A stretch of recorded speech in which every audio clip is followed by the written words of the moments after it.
Hi everybody, I'm Josh Mueller from the Austin office in Austin, Texas and Lone Star Division here in the Southwest region. I'm glad you're watching the video today. Actually, a lot of people have been asking me recently with SC2 push right around the corner how I've had so many big pushes. So Amy and I figured that we'd record a quick video and send that out to your division manager and your district managers so they could share with you on how some of the top people have their best push weeks. So before I get started, I just want to share with you my story about my first push where I went after $10,000.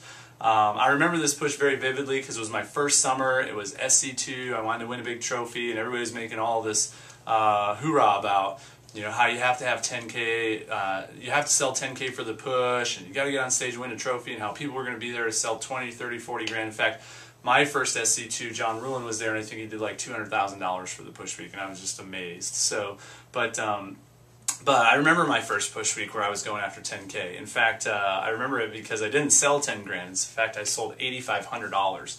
And when I think back on that push and why that happened, what ended up happening, the way that it went, actually, I remember that push because I was making 50 phone calls a day because that's what I was taught. And I remember I did 45 appointments. And that push really, when I think back on it, I think about how mainly the reason when I look back and say, why didn't I hit my goal?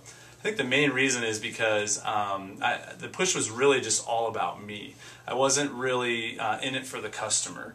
I think I was putting too much pressure on customers. I wasn't having fun at all. I was just working my butt off. I was trying too hard to sell like package deals when I didn't even really completely understand all of the products that were in packages and how to sell those packages and how to build value and get people interested in all of those extra products. But I was still trying to sell the packages even though I wasn't that educated on them. And I mean, I remember getting to the end of it and I was like, gosh, I hated that. It was like torture for me. I mean, I felt like I was working my butt off, doing all this extra work and not really seeing a lot of return for it. Some of you watching, maybe you've been in this situation before where you've actually had a push week like that, or some of you are getting ready for a push week where you're trying to go for 10K for SC2 and you're not quite sure how to do it right. So let me tell you a little bit too about the successful pushes that I've had since then. In fact, I've had a lot of really successful push weeks in the past, and I've been doing this for about 12 years now, and I've forgotten about a lot of push weeks that I've had. I can't even remember all of them, but I want to tell you about some of the ones that stick out to me. And other pushes since then, like in December 2012, for example, I basically just created my own push. I just said, hey, you know what, I want to go out and have my own push week, and actually I really went for like a push month. But I remember there was one week where I was just like, I'm going to work all day, every day, as hard as I possibly can, and in 1 week sold $17,000 just on 40 appointments, just the appointments part of it. Actually, this year in March 2013, I had 4 weeks in a row where I averaged over $15,000 in sales, and I did over 112 appointments for the month. So I did over 60K in 30 days in the month of March this year. Just SC1 recently here in 2013, this summer, I did 12K for the push, and I actually only worked 5 days of that push week. The CSP retreat, we go on a retreat, all the CSPs every year in October, and there's an annual push week for that as well. And for 6 years in a row at that push week, I've sold anywhere from $25,000 to $35,000 just for that push week itself. And then RDC Push, which is the big national push week for the Rep Development Conference every year where all the reps from all around the country come in. I've done anywhere, I've had 5 times where I've worked that push week and done over $30,000. I've also had multiple times where I did like anywhere from 10 to 20 grand. And my best push week ever in my entire career was an RDC push week, and I did over 46K. And then I've had countless push weeks for SC1, SC2, and CFC and year-end banquet where I've done anywhere from over 10 grand all the way up to $25,000 for those push weeks. So what I want to do is I want to share with you guys the differences that I've found between my failed push weeks in the past and my extremely exciting and successful push weeks in the past. Here's the first tip on how to have a successful push week. First thing that I always do is I follow my schedule. Number one thing, I mean, most of us, the mistake that we make is we end up in a situation where we don't get the appointment scheduled, or we have a cancellation, or we have, a no-show or whatever, and instead of using that time to work, If we don't schedule the day the way that we planned it, instead of using that time to do other work, instead we end up saying, oh, I'll just go play some video games, or I'll go to the beach or something like that. So what I've found to help me be successful is that when I schedule to work, I actually work. Whether I get appointments or not, if I don't get appointments, I'm doing some other form of productive work. Maybe I'm organizing my leads list, maybe I'm making more phone calls, maybe I'm listening to audio on Vector Connect so that I get better at my job, or I'm reviewing my calendar, or I'm calling an accountability partner, or I'm calling past customers to see if they might be interested in helping me with my goal that I'm working on. The other big thing is making phone calls every single day. Sometimes people schedule their push weeks in a way where they make phone calls all day on Sunday, but then they don't actually make many phone calls throughout the rest of the week. So whatever they get scheduled on Sunday, that's what they have. So for me, a lot of my success has always come from just being consistent day after day. So every single day of the push week, I'm always making phone calls. Now, I may have my next 3 days booked up solid, but that doesn't mean that I'm not still making phone calls to book up days beyond that, or I'm not making phone calls to my past customers just to find out if I can get some phone orders. Maybe following up on somebody's wish list, somebody who bought 5 months ago and they just got done with their 5Pay and I know that they had something on their wish list. I might follow up with them and see if I can schedule an appointment with them, or I may just call and see if I can get a phone order from them, or have them go to my website and place an order or something like that. A side note to that is starting the push week off, like before push even starts, making sure that you have a Super Bowl phone time. It doesn't matter when push starts. Some pushes start on Tuesdays, some pushes start on Sundays. Whenever your push week starts, you should always make sure that you have a time in your schedule to actually make phone calls before the push week starts. That way, on the day of the push, the day that the push week starts, you already have appointments set up. And when you do that, you set yourself up for success. Mainly because there's no better feeling than going into the first day of the push week already with 15 or 20, or sometimes people have 30 or 40 push appointments set up before push even starts. I know Robert Danbury, for example, every year for SC2, he makes sure he has a minimum of 30 appointments set up before push week even starts. So that when he goes into the push, he's actually just focusing on filling in the open times and staying ahead of himself. If you go into push week, like first day of push with no appointments ahead of you, you're starting behind the ball. Like you're going to be playing catch up all 14 days the whole way through. So don't put yourself in that position.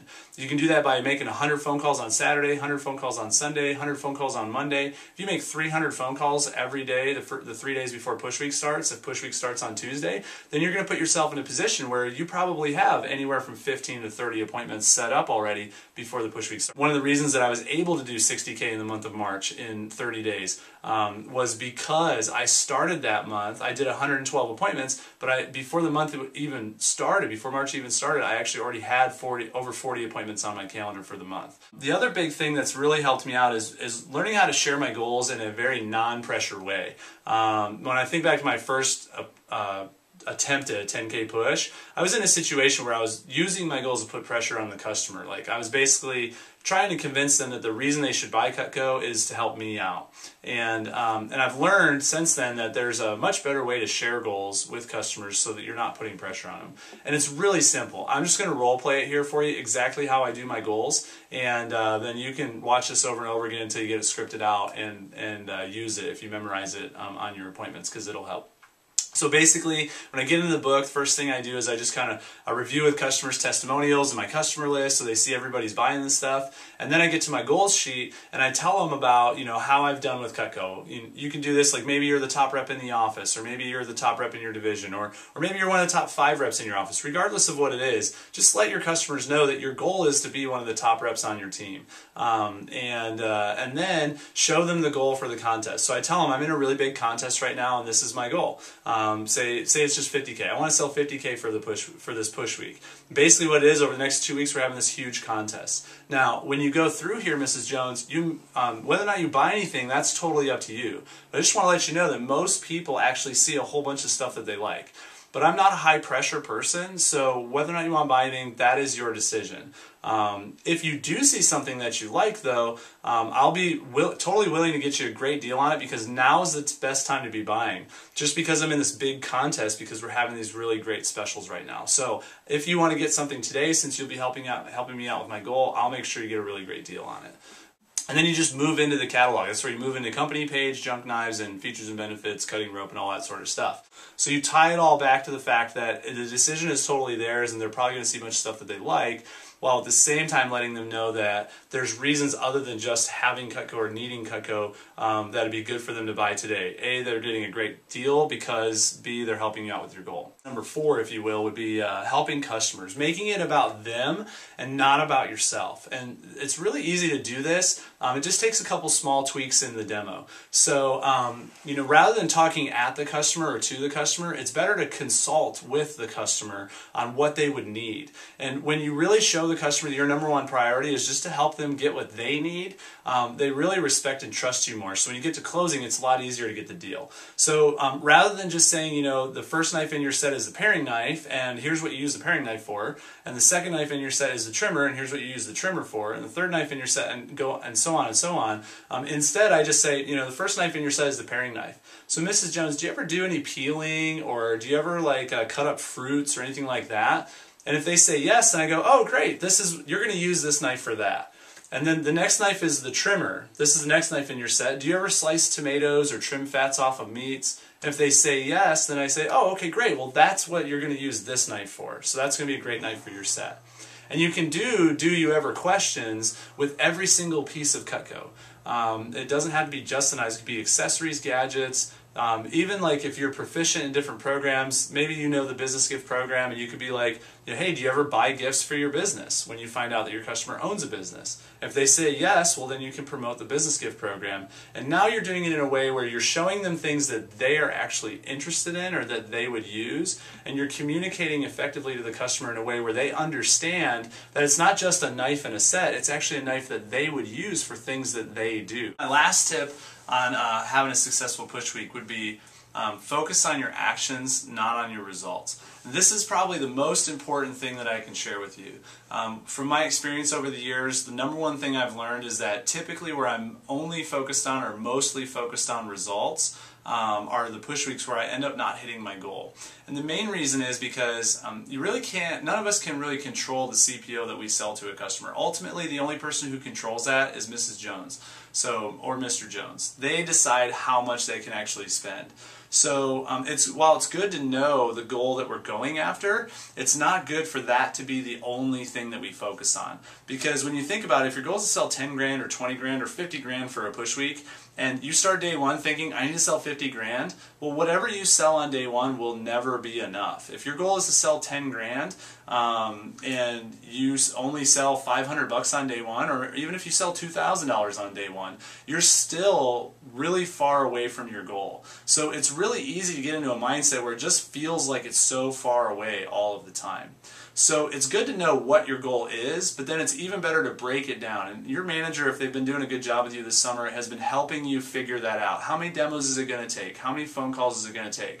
How many demos do you need to do every day? How many appointments do you need to schedule every day?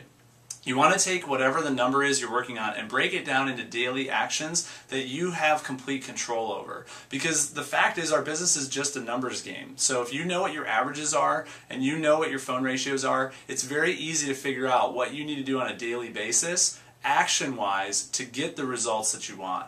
Sometimes I've had push weeks, guys, where I got to the very last day of the push week and I was halfway to my goal. But because I was just focused on the numbers, on the number of calls I needed to make, the number of appointments I needed to do, I ended up hitting my goal because the numbers end up working out in the end almost all of the time.